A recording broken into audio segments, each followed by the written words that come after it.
Welcome to Screw the Commute, the entrepreneurial podcast dedicated to getting you out of the car and into the money.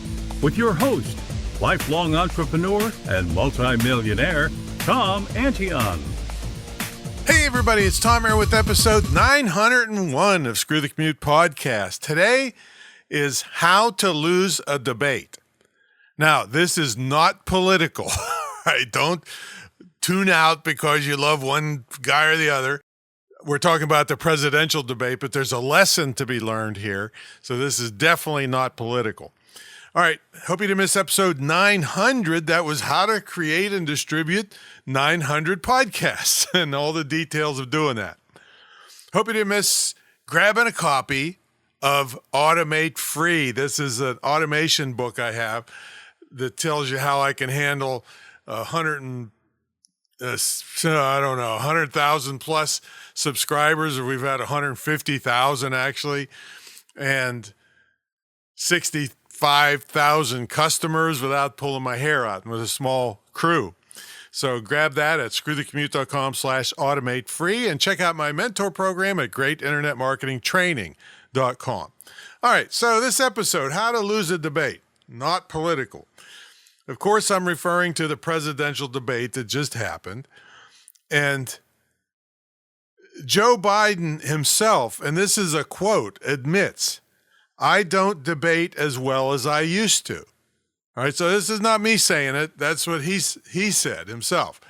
Of course, his people are spinning it even to say he won, even though CNN, who loves him, did a poll and he lost 67 to 33. All right, 33 to 67. But see, I don't care anything about that. I care about you. And what I want to talk about is the lead up. See, it was well known and well publicized that Joe Biden had 16 advisors and took a week off to prepare for this debate. Well, I got to tell you, I mean, think about this, especially in power-hungry D.C.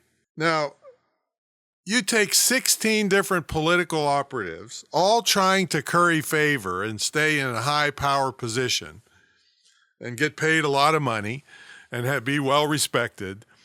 Do you think they all got together and decided in lockstep how they were going to present a unified front to the president on what to do during the debate?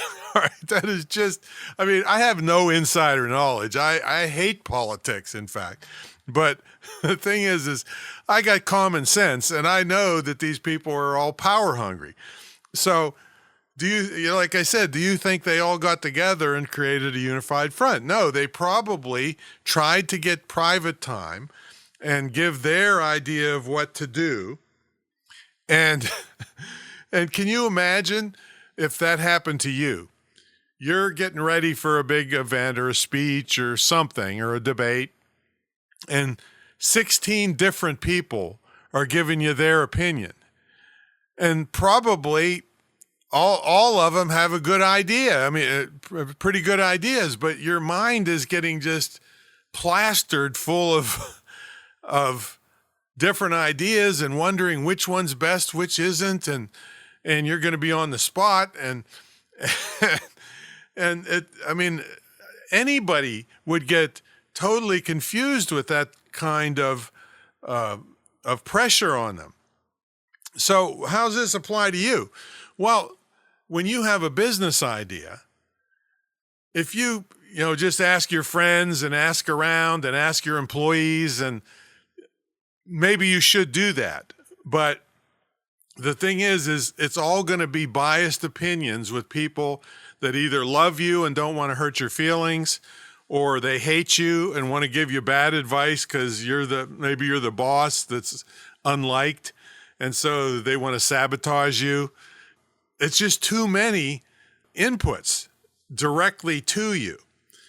Now, so what do you do about it? I mean, I'm not trying to say just make wild decisions and go and see what happens. All right. No, I'm not saying that. Although online, you can do that relatively inexpensively and maybe not suffer too many consequences from it. But there's a better way. So what I'm suggesting is for you to get your ideas together, research the best you can online. You can ask for opinions, like I said, from people close to you, but you got to understand they're not going to be unbiased.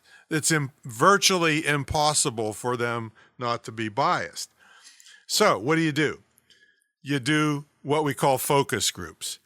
Now, I'm going to do the next episode, 902, on focus groups, but I just want to mention the idea here and say this is kind of how you lose a debate, or this is how you lose a product launch or product development.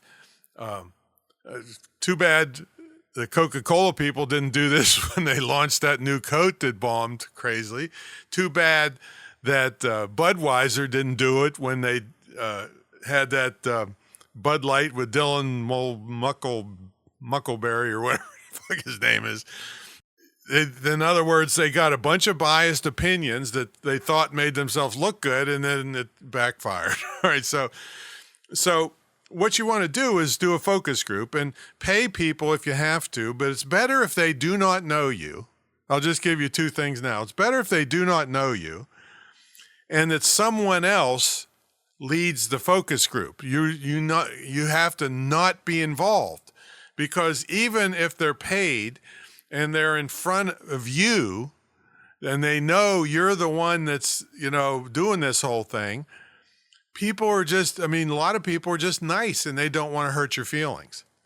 So if you're, even if it's not an individual like you make the focus group leader act like it's some big company, so that people don't mind ragging on big companies and giving their real opinions, say.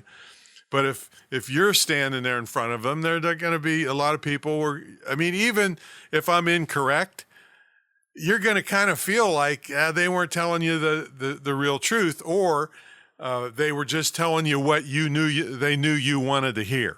All right, well, that's not going to help you when your product or service or whatever your agenda is bombs. All right, so you want to get people that aren't worried about hurting your feelings and do a focus group. And like I said, episode 902, we'll talk about running focus groups and how that works. And anyway, that's how to lose a debate. Gets just too many people, too long, trying to hammer you so that when you are on the heavy pressure, your mind is going all over the place because why was better, so you really need to have that all figured out before you move forward with your idea or your debate. Or how many of us do debates? Not many. But we launch products and we want to make sure that somebody actually wants them, and we want to get good ideas to make the product better before we launch it. That's a good one of the reasons you do focus groups. So anyway, that's my story and I'm sticking to it. Like I said, I hate politics, but too many people advising you that know you and have a bias is probably going to hurt you. All right. When you think, oh, they're trying to help me. A lot of them are trying to help themselves. All right. So just be careful about too much advice from people that know you, and learn to do focus groups, and make sure you catch the next episode 902. All right. Check out my mentor program, greatinternetmarketingtraining.com, where you'll have me and a couple of my highly trained people telling you what to do. All right. Not 16 or 20 or 30 or people, that they hired yesterday teaching you their method. All right. That's not the way it works around here. So check out greatinternetmarketingtraining.com, and I will catch you on the next episode. See you later.